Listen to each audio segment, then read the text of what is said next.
New components like these, you'll usually see them coming in like a silver bag or whatever. I've just cut the end off this one here, let out the part. The reason they're in these silver bags or sometimes a black bag is it's anti-static. It'll dissipate all static, and so voltage won't build up. So if you're sending a circuit board by post or anything like that, it's advisable that you use an anti-static bag. And you'll also see the anti-static symbols on it here. Just at my thumb here, you'll see two symbols. They're not the clearest on this bag, but it's a picture of a hand in a triangle. You know, indicating that it's an anti-static type bag. The silver ones have limited use. The black bags, they'll last forever and a day. They're a multi-use bag. Okay, hello everybody. I'm going to show you how to change a surface mount chip on a board. This board, some of you may recognise. It's the driver board for the Step IR. And this component here is the actual driver chip. So this board can drive 3 elements. So we're going to change some of these chips because they're blown. This is the first one we're going to work on. It has been changed at one stage in the past, but it's been changed again today. I'm going to show you more than one method for changing it. So if you can bear with me, I'll just set up my camera now in a slightly better position to get the whole thing recorded. Now, I'm going using hot air to lift the chip.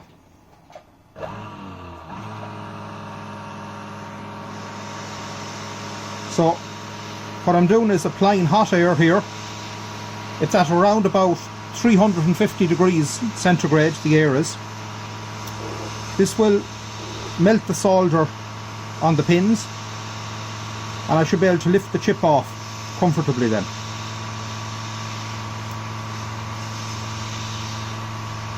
Just takes a couple of seconds to get up to heat. There, that's the chip lifted off. I'm going to apply a small amount of flux pen. This is just a no clean flux.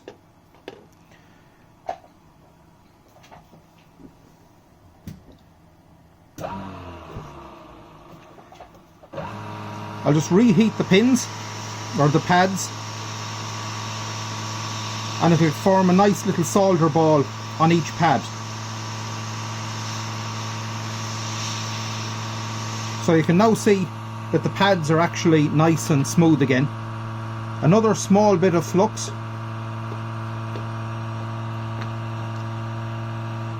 We get our new chip. A bit of heat just to heat the board up.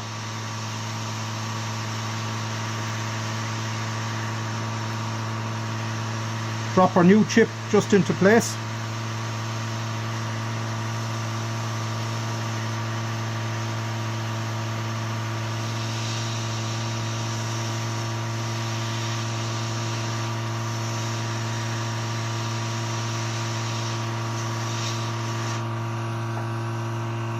And there, the chip is down. It's only a case of going along and touching up the pins with an iron, which you'll actually see being done on the next little bit of a clip. Now, we're back to going changing our second chip, which is this one here. We'll be using a slightly different method for this one, but once again, we'll be using hot air to remove the chip. So, we'll start off just heating the legs of the chip to get it hot enough for lifting.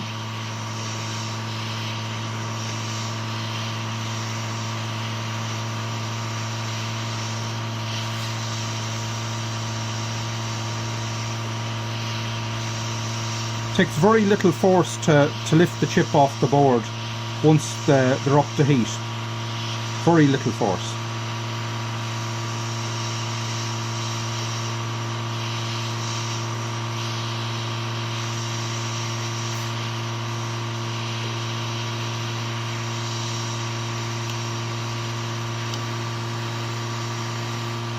Okay, that's our chip lifted. What we'll be then doing is applying a small bit of flux to the board.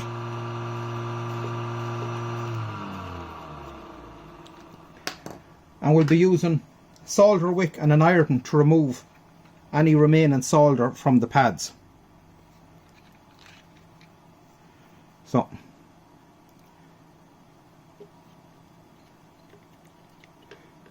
using our solder wick, it just soaks up any remaining solder that's on the pads.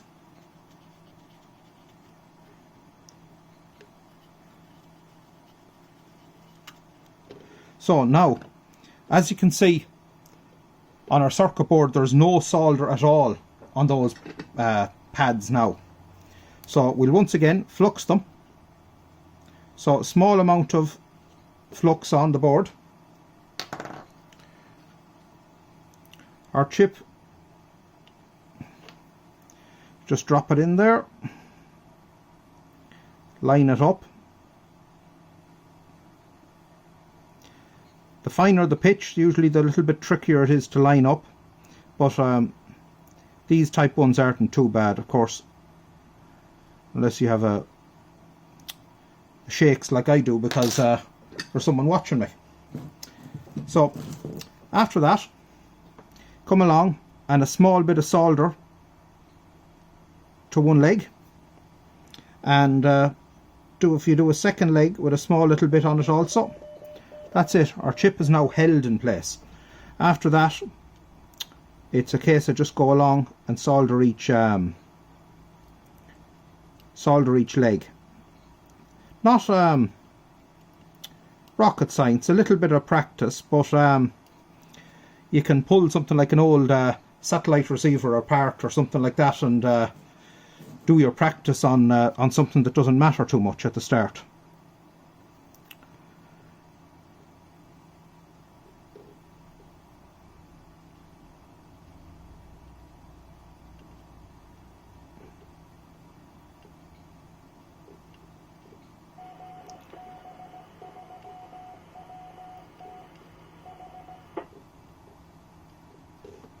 Now, there you go.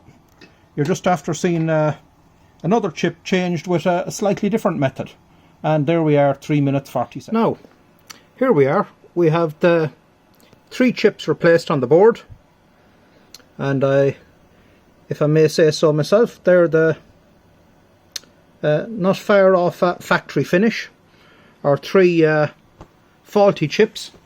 And after I had the chips soldered in place, I then cleaned the board just to remove any traces of the flux residue and stuff like that. The product I used for cleaning it, it's called Flux Off. It's just it's specifically designed for cleaning boards. I do get it from Radionics. The flux I was using, I also get from Radionics. It's made by a company called Circuit Works, and it's a no-clean flux dispensing pen. The solder wick I used, once again, it was another Radionics one, but you get a small one. The solder I'm using, it's a 0.7mm lead solder. It's 40% lead. Yeah, 60% tin, 40% lead. Once again from Radionics. And then the hot air system is that's the hand piece of the hot air system, and the rest of it, well, it's a little hard to pick it out in the stack of solder gear I have, but the bottom half of it is down here, displays your temperature, your adjustment for temperature, and your airspeed. The soldering iron that I used, it's not a very fine one, but fine enough all the same. It's made by a crowd called Metcal. They'd have been fancy enough into it, but anyway, that's a basic board repair done. Thanks for watching. Another little thing about the repair on this board, just to give you an idea as to what you can save yourself. To get this board repaired, well, pre-Brexit anyway, it was about 120 quid sending it to England. to get one of these chips replaced. These chips are only about €1, just over €1 each. So you can save a lot for yourself that way there. Another little thing about the repair on this board, just to give you an idea as to what you can save yourself. To get this board repaired, well, pre-Brexit anyway, it was about 120 quid sending it to England to get one of these chips replaced. These chips are only about €1, just over €1 each. So you can save a lot for yourself that way there. Just a quick little review of how our soldering actually finished off on this board. So this was the first chip that was done, and the second chip we done here, and third chip. So as you can see, soldering works out pretty alright in any of the methods.